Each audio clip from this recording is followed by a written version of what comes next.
May 31st, 2025, marked 40 years since the day that western Pennsylvania was ravaged by a disaster the likes of which the region has never seen before or since.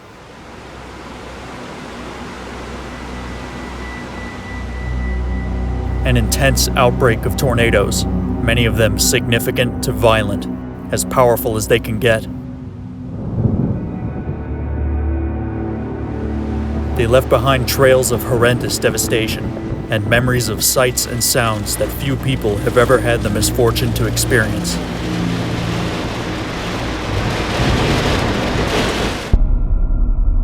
That remarkable day in 1985 is still vividly remembered by those who lived it.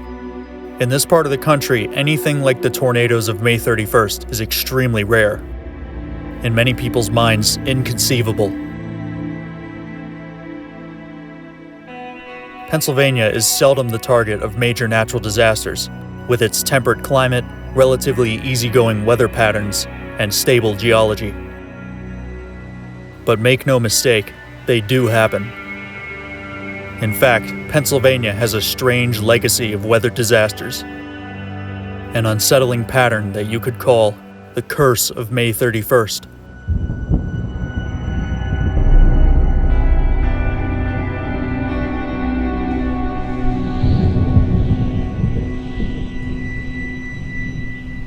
Throughout Pennsylvania's history, 3 substantial severe weather events have occurred on May 31st, each one unique in its impact.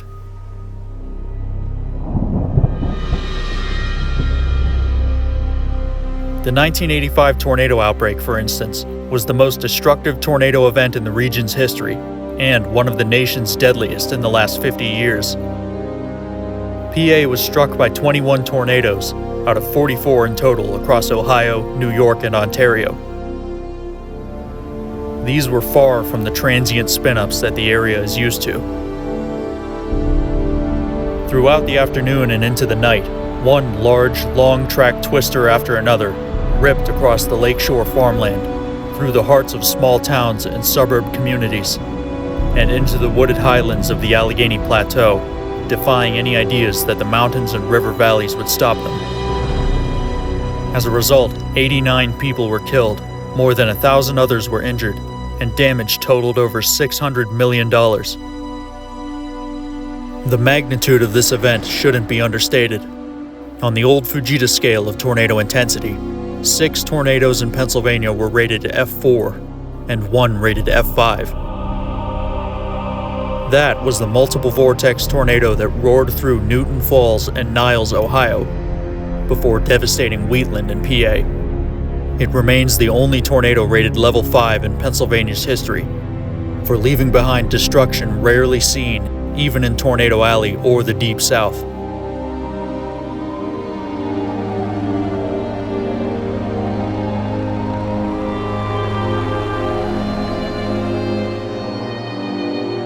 Local meteorologists were stunned. The damage paths left by these storms reached over a mile wide and dozens of miles long. Few forecasters at the time could have anticipated such a catastrophic outcome. Still, they were well aware beforehand that something serious was on its way. Weather maps that morning painted a clear picture for dangerous storms. The ingredients were all there for supercells. The powerful rotating thunderstorms often responsible for tornadoes and large hailstones. A tight low-pressure system moving across the Great Lakes brought sharp convergence between highly unstable air and dry desert air drawn all the way from the southwestern states, and the winds in the lower atmosphere veered enough to produce significant shear.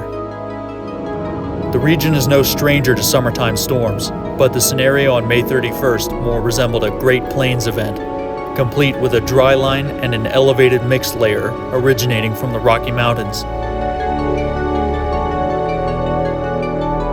The violent tornado risk in PA is mathematically low, but it's the duty of severe storm forecasters around the country to anticipate every possibility.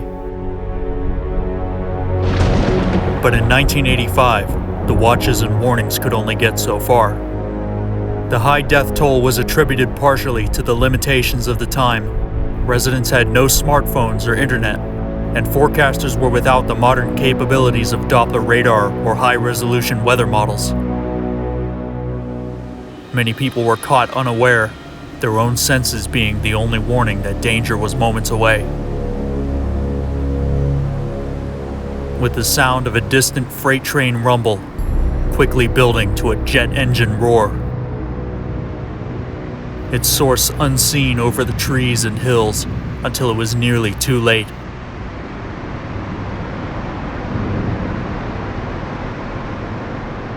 It was fortunate that tornado safety awareness had been on the rise around the country, and that so many people knew what to do in the event of a tornado.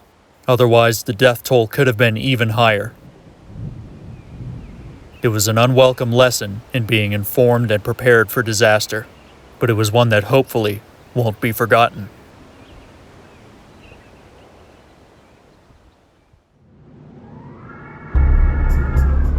The most extreme disasters garner the most attention, but the statistics don't make much of a difference to the people who experience them firsthand. 13 years to the day after Pennsylvania's worst tornado disaster, on May 31st, 1998, it appeared that a similar event might unfold. A damaging storm system was making its way out of the upper Midwest across the Great Lakes, and the low-pressure system found itself in southern Canada. As before, the region between the warm front and the cold front would be the focus for severe storms, encompassing much of Pennsylvania and New York. A remnant squall line was pushing east ahead of the cold front, but high instability and strong wind shear would support supercells developing ahead of the line, so tornadoes could descend from multiple chaotic rounds of thunderstorms moving through the rugged highlands. Conditions were potent enough for the Storm Prediction Center to issue a high-risk outlook for severe weather, the only time they've ever done so for this part of the country. High-risk advisories are rare anywhere and indicate the potential for numerous tornadoes, even violent in the EF4 to EF5 range, along with large hail and high winds. While not nearly as violent as the 1985 outbreak, this one was just as prolific. More than 40 tornadoes were documented across 8 states, focused on eastern Pennsylvania and southeastern New York. A dozen strong tornadoes rated F2 and F3 struck communities from the Alleghenies of southern PA and the outer suburbs of Philadelphia to the campgrounds of the Pocono Mountains and New York's Hudson Valley.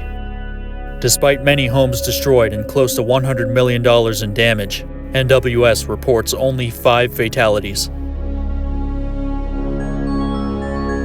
The hills and forests made it difficult for meteorologists to locate every tornado track. Old myths about tornadoes that were passed down through generations during the 20th century have largely died out thanks to weather awareness efforts, but they still persist to some extent. Many people once believed, and may still believe, that mountains or other rugged terrain offer protection from tornadoes. While it's true that terrain can influence rotating storms and the development of tornadoes, both inhibiting and promoting them, both the 1985 and 1998 events illuminate the urgency of weather safety awareness. Mountainous regions don't often experience tornadoes, mainly because mountains can prevent air masses from moving freely into the right configuration, the way they can across the vast plains and farmlands at the center of the country. The geography of North America makes the Great Plains a uniquely tornado-genic environment. But whether it's the rolling hills and ridges of Appalachia, or the high alpine peaks of the Rocky Mountains, all it takes are the right conditions to fall into place for disaster to strike.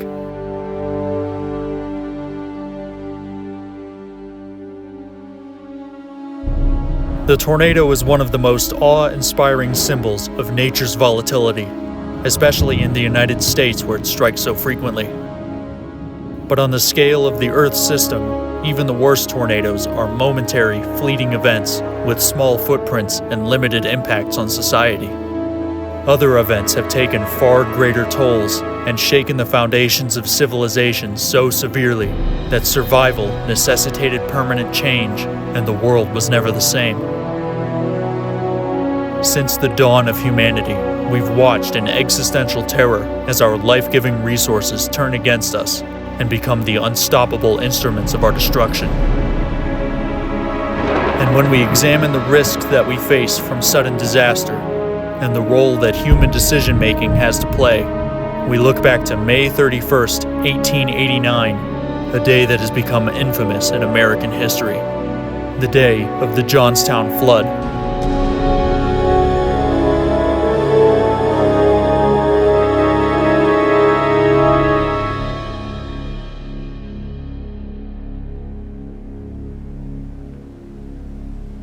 Many of Pennsylvania's lakes are actually man-made reservoirs, created by damming streams and allowing valleys to fill with water.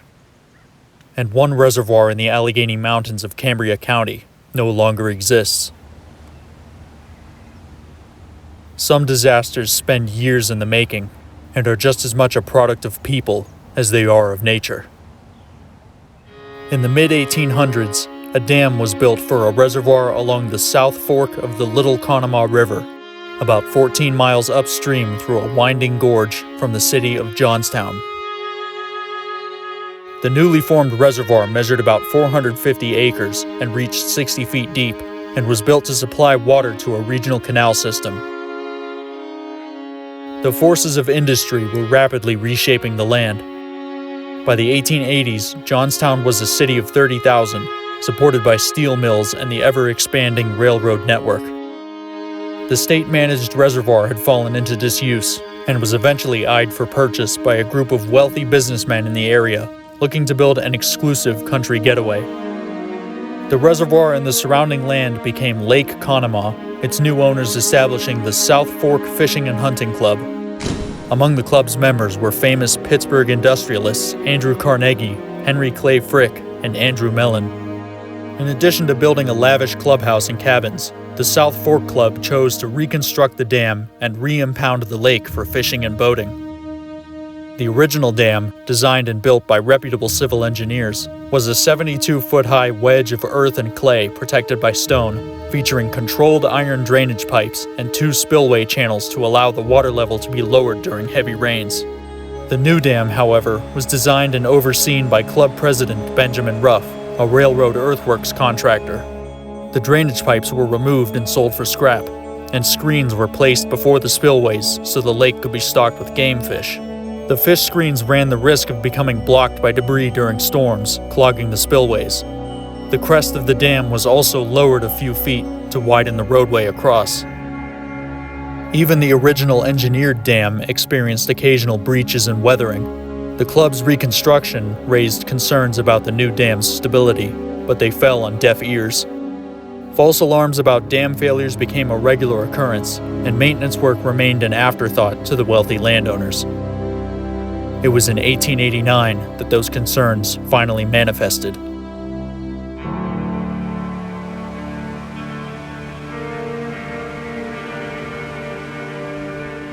In the northeastern U.S., most dangerous weather appears far less threatening than a roaring tornado. On May 31st, a convergent orographic rain system was drenching central Pennsylvania, with some 2-day totals over 8 inches in the mountains. The weather in Johnstown was cold and miserable, and streams were rushing over their banks. By noon, water already ran several feet deep in the streets. Early that morning, it was clear that the South Fork Dam was at risk of failure. Over the last few years, leaks were haphazardly patched, and the water level could no longer be lowered ahead of storms. Labor crews lodging on site for a club renovation project began working quickly by hand to pile soil atop the dam and widen the spillways. The water outpaced them, and the rising lake began to spill over the sagging dam. An engineer took off on horseback to tell the nearest telegraph operator about the danger. But it was a warning that many in the Conemaugh Valley had heard before, and one that many others wouldn't hear. The workers' efforts proved futile. After 3 p.m., they watched helplessly as the earthen dam began to disintegrate.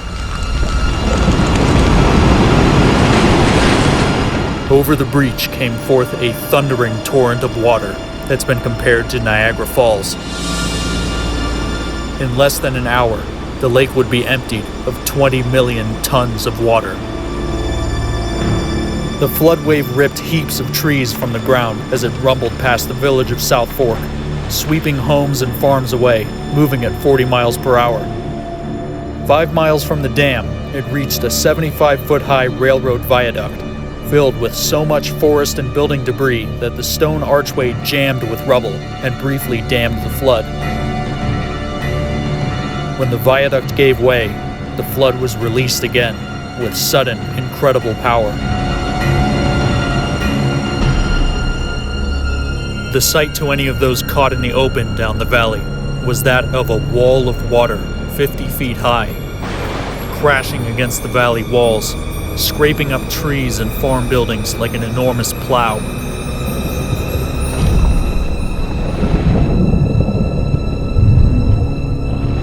The further it traveled, the more it transformed into a rolling mountain of splintered debris, so much that it slowed the flood's advance. It would take roughly an hour for the flood wave to reach Johnstown. It first crushed its way into the nearby village of East Conemaugh, the only warning being a rail engineer reversing his locomotive down the tracks and blowing the whistle. Few people had time to run for high ground. Many noticed the flood only moments before it struck. The flood spread across the valley's breadth and into Johnstown. Whole blocks of business and residential buildings crumbled as wooden houses were taken up by the surge and thrown into the center of town. Some people managed to survive by jumping across floating rooftops as Johnstown became an avalanche of debris. The steel mills and rail yards were torn to pieces, with train cars and twisted steel tumbling in the maelstrom. Fire burst from buildings as they were wrenched loose and carried away. The water washed against the mountains and drained downriver, piling the city's wreckage and anyone trapped inside against a stone rail bridge. Much of Johnstown was now a massive tangle of rubble that burned into the night as people worked to free the survivors.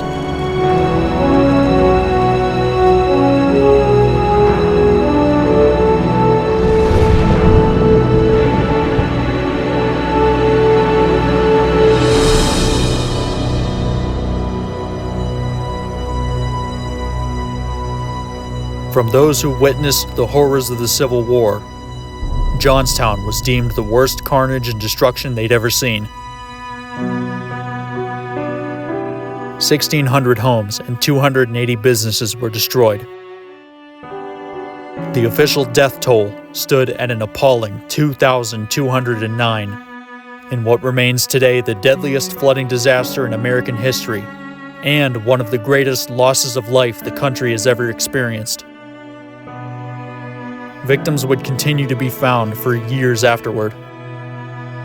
It received the first major response by the American Red Cross, drawing relief contributions from around the world.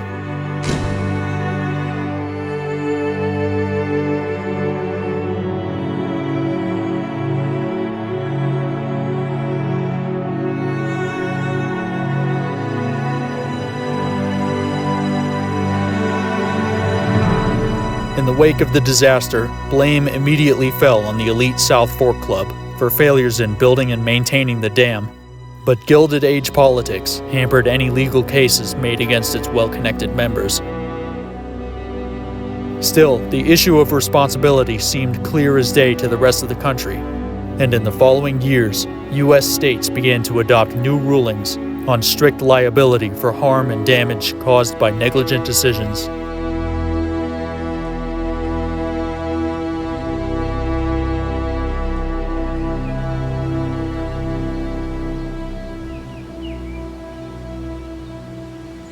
So you might be wondering, is there a reason all these events occurred on May 31st? Well, not really. Only that late May to early June is statistically the height of severe weather season in this part of the country. These three events are far from the only disasters to strike Pennsylvania. Deadly blizzards and flash floods fill the list, and the memories linger of other less natural events, like the lethal smog that struck Donora and the perpetual coal mine fires beneath Centralia. But it's patterns like the legacy of May 31st that catch people's attention in the endless search for meaning in disaster, for purpose in loss and random tragedy.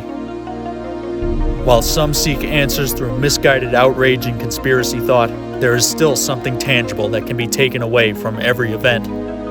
In the case of the tornadoes, we look at how our understanding of severe weather and our forecasting and warning capabilities have greatly improved in a short time, dramatically decreasing the loss of life from similar events today.